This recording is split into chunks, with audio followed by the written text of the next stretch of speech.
Hello and welcome to Killing Floor 2. This is a first impressions video. I've put about 12 hours into this game, nearly 13 now. So yes, what is Killing Floor 2? Killing Floor 2 is of course the sequel to Killing Floor by Tripwire Interactive, who are known for Killing Floor and for the Red Orchestra series, which is the series that they've got the most iterations in. They've got Red Orchestra 1, 2, and Rising Storm, and I think one had a DLC pack too.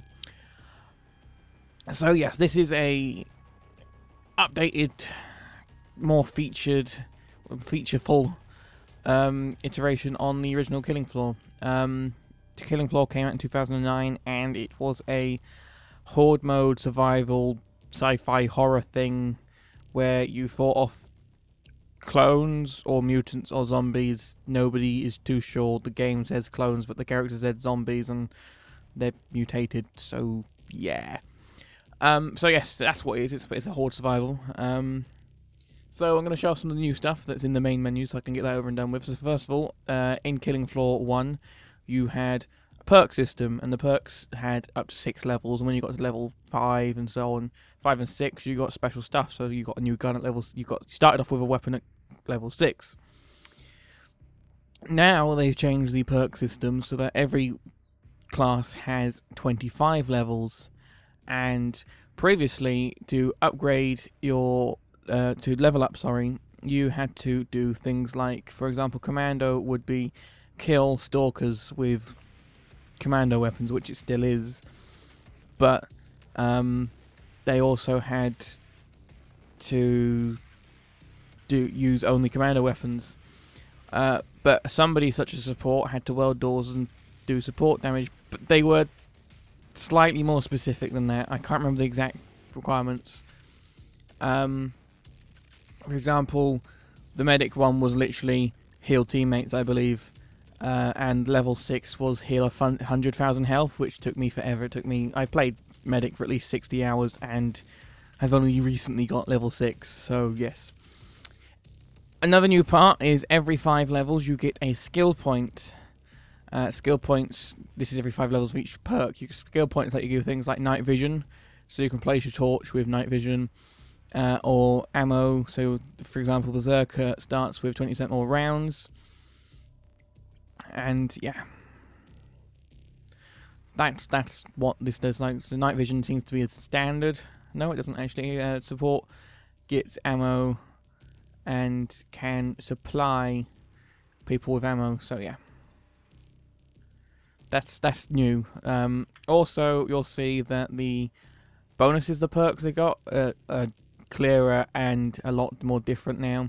And you may also notice that there's a starting loadout now.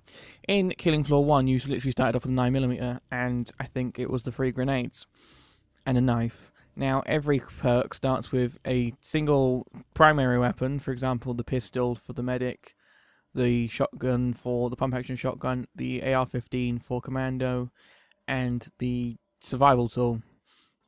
So yes, that's a new change. Now we'll go into the customization. The game is launched in early access, and it has all of these characters. DJ Scully isn't available in the standard edition. You have to buy the deluxe edition, digital deluxe edition, to get him. But yeah, you can pick all of these characters. They've all got a little bit of bio. That's the same old stuff as it was in the original game. However, if we go to DJ Scully, you can now change what they're wearing. For example, you can change his mask so that he can have a pixely face. And then I can change what he's wearing, so we can have a green outfit, and some of them have headgear, so we can have DJ Scully have that, or we can have him have headphones. So yeah, that's a new feature, and that's basically it for the new features in the game. I'm going to be playing solo on normal, and I'll do a medium game so that you can see the basic stuff, and I'll do it on Burning Paris because I think that's one of the better maps. I'll be playing as Berserker. The reason I've got no levels and anything is because I had access to the beta before it launched, and they reset the stats since then. So you start off in this, which gives you a chance to change your perk and change your loadout. Well, not your loadout, your gear. We're ready up straight away. And here we are. We're in the game. As you can see, it's a damn good looking game. It's on Unreal Engine 3. We found some body armor already, which is useful.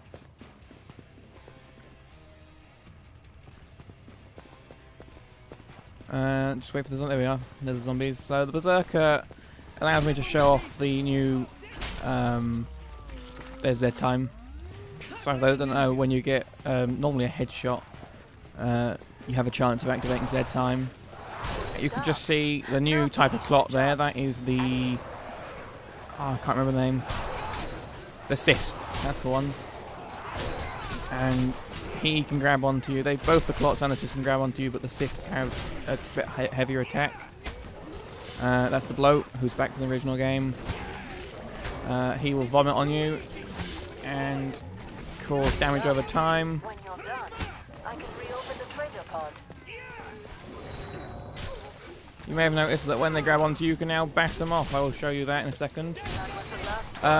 When you kill the bloat, you have to watch out that he doesn't explode. If he does explode, you don't want to be near him because he covers you in acid like he just did me. The trader is now a 3D printer, which is questionable. We'll buy Vlad the Impaler and we'll fill up our ammo. So as you can see, there's a new sort of gore system where you can cut bodies into chunks. Like you can see the head's missing and the bloat just exploded. And the blood stays for the entire game, which means that as you go over 7 or 10 rounds of killing floor, you tend to get quite a bit of blood on the floor.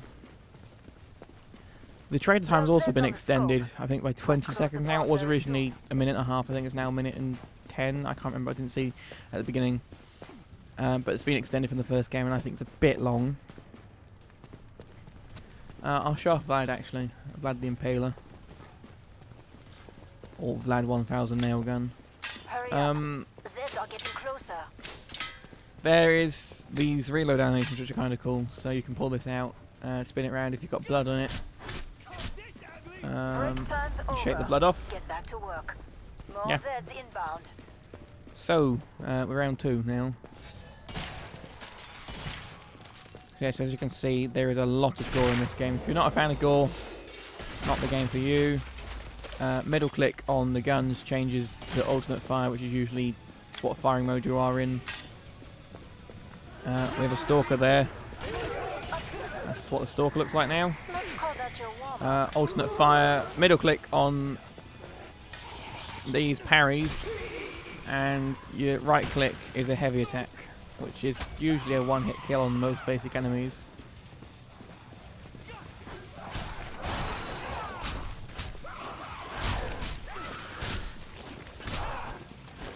Another change between all the classes from the first game and this one is every class has a different type of grenade, Dispatch out. apart from possibly We can reopen the trader support pod. and commando. For example, hang on, I can probably show you when we get to the trader, that'd be better.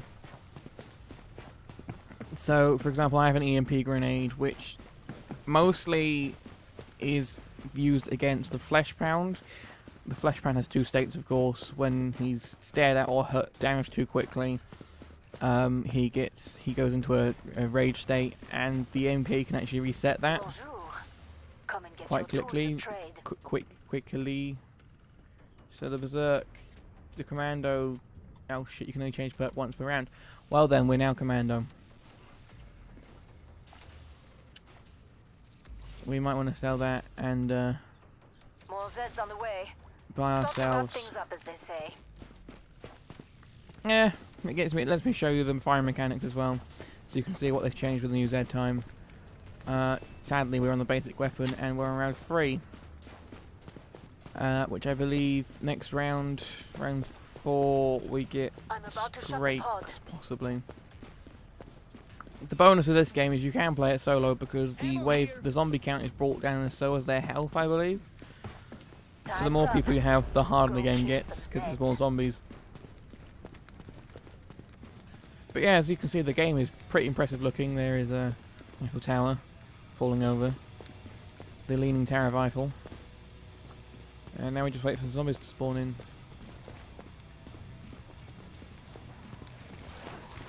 There they are. Oh. You can also see the zombie crawling out of the manhole cover there. I forgot again to press V. And then you can see the new siren. Now finish the job. Allez.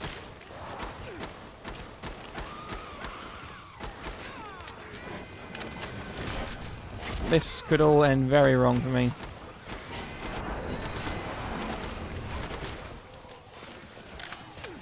Now we've got a husk coming in.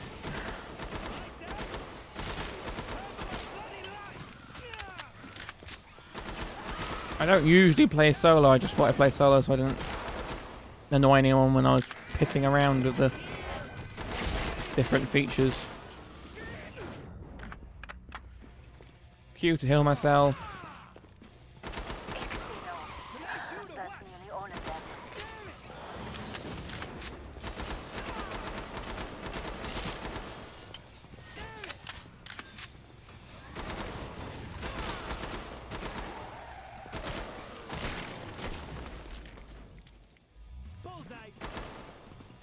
There you go, we've got one left, that guy. What we'll do is I'll let him grab onto me so you can see this. So you can actually melee bash him and also throw your money at him if you press the wrong button. Ammo pickups and all that remain. There's a katana there. I might switch to a different class again, I don't know. It puts you at a disadvantage if you switch in the middle because then you haven't got all the money for your weapons. But you'll see as I'm getting kills, I'm getting XP and stuff like that, which appears in the bottom left. And you got Dosh, as it's now called. It used to be pounds. In the bottom right, we'll buy the bullpup. Maybe this has got. I wonder if this has actually got its flashlight attachment yet. No, it hasn't. So if you look in the bottom right as well, you'll see the 9-volt battery symbol. That is your torch and/or night vision battery meter. We'll heal ourselves again. And in the bottom left, where the needle is, that fills up when you can heal yourself once you've healed yourself. But yes, as I was saying, there's these sort of idle animations. Like we can spin the katana, and if we get blood on it, we can shake the blood off. More Zeds on the scope. Back to it, mes amis. Hopefully this time we can hold out a bit better.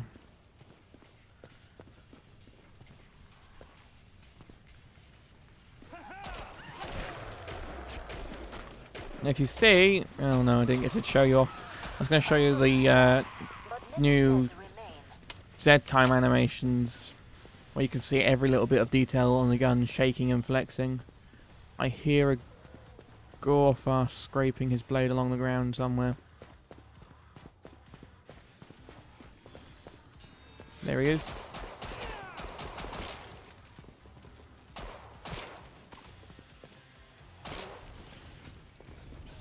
Oh god. That noise means the Scrake has spawned, and in front of you you'll see the brand new looking Scrake, and also I blew myself up. He is a tough so-and-so. Also, I'm about to die. So, when it comes to the Scrake in multiplayer, you'll basically need everyone to be firing on him, or the Berserker to parry him. The Berserker can parry people, as you saw earlier, and he's especially useful on the Scrake, because you can stun him particularly well as well. It's also the only way I've managed to kill the... Shit. This is gonna hurt.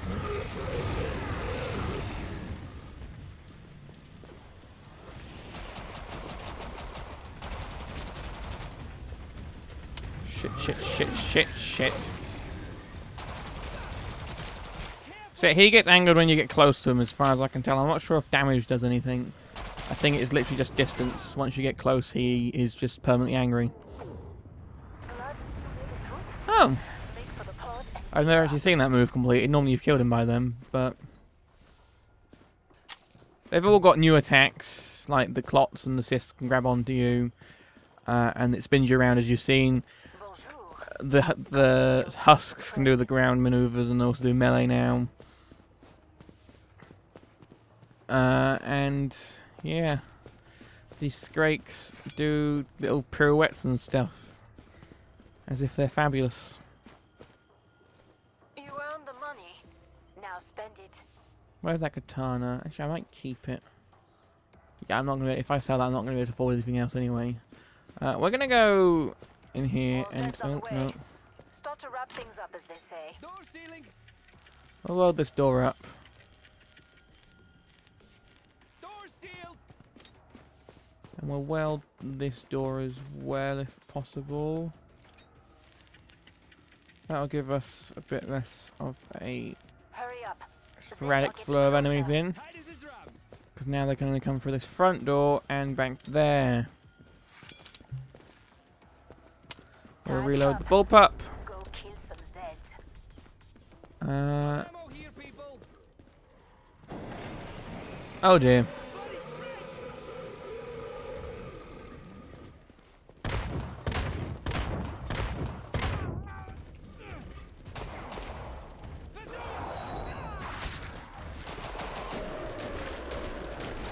So now I've got to try and keep away from Mr. Chainsaw over there. There'll be 2 of him this round, I think, and possibly a fleshbound. Gun bam style.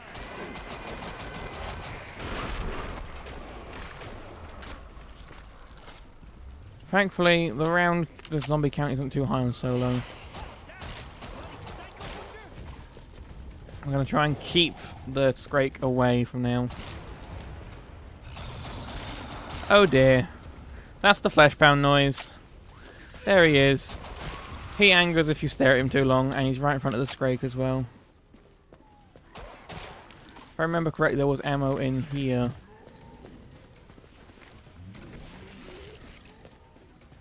Just found ammo. Bullseye.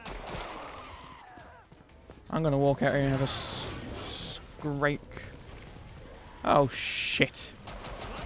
Right, this is probably where I do die, because everything is just tough. Tough as hell now. If we can keep the Skrake off us and just have the fleshbound, we're fine. But I feel like that's not going to happen.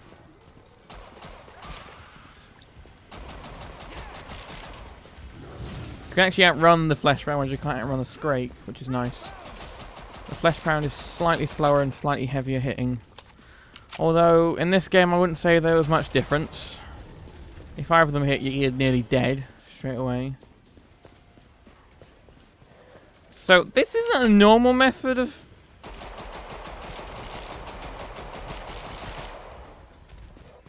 this game. Normally, you're not kiting so much, but solo, you sort of have to.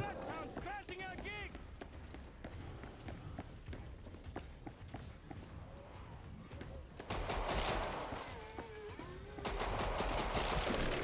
Right, the fleshbound is now down, so now he's got the Skrake. I have no idea where he's coming from. Whoa. I think he's coming from this direction. We can reopen the trader pod soon. This has to be one of the most feature complete.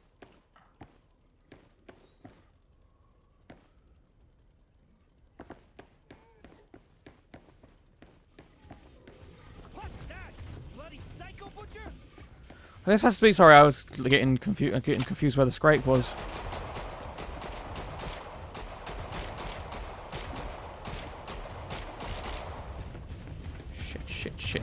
Shit!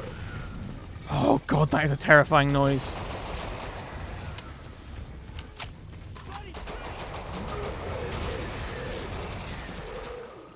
Thank fuck for that. Right, this has to be one of the most feature complete games on Steam Green, not Greenlight, Steam Early Access. Usually we get buggy piles of crap, but yeah, this has very few bugs. It has bugs, of course, because it is beta. But yeah, what is here is certainly worth 20 quid. I I don't know if they're going to raise the price for full launch or not, but Come and get yeah, your tools of trade. this is just ridiculous amount of content. You get 3 maps, you get Burning Paris, Outpost, and Biotics Lab. You get all the guns. I think there's 24 guns. You get all the enemies, of course. Although I think there may be more in the future, and you get the new boss. It's enough content to keep you interested. Wow, so far I've put 12 hours in, and yeah, that was across a few days. So yes, it's certainly an impressive amount of content. And I would basically say that if you like horde mode, go and buy it. If you like survival, go and buy it. If you like the look of what you've seen so far, it's probably worth your money. It is a tough game. Don't think it's easy to get into. As I said, I've gotten over 100 hours on the first game, which means I'm at an advantage because I know what I'm doing, sort of. You will probably die the first few times within the first few waves, but it's all a learning experience. It is very much a learning experience, as with most Tripwire games, actually. We can expect to see me die this turn, though, because I think there might be 2 flesh pounds.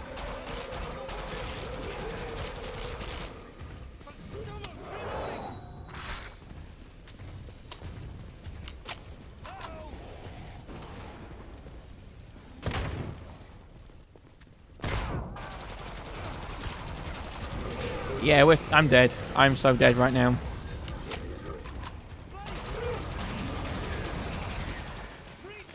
Surprised I got past him. Right, so now we can go back to semi-auto. Start. Now finish the job. It's best to play in a team game with an even match of people. So there should be at least one field medic, especially for new players. The field medic's got a few changes as well. His weapons now have a slight homing dart. They did have a healing dart before, but there was no homing at all on those. Now they've got a slight amount of homing, which makes everything a little bit easier, and holy crap, this game is getting chaotic. Although you sort of need the homing dart because of how much faster this game is than the first one. The first one was quite...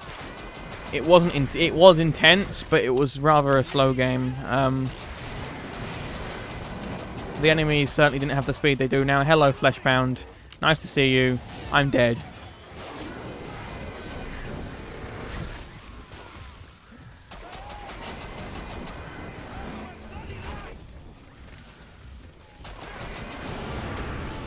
The sirens just exploded all my grenades that I had. And now the Fleshpound wants to say hello.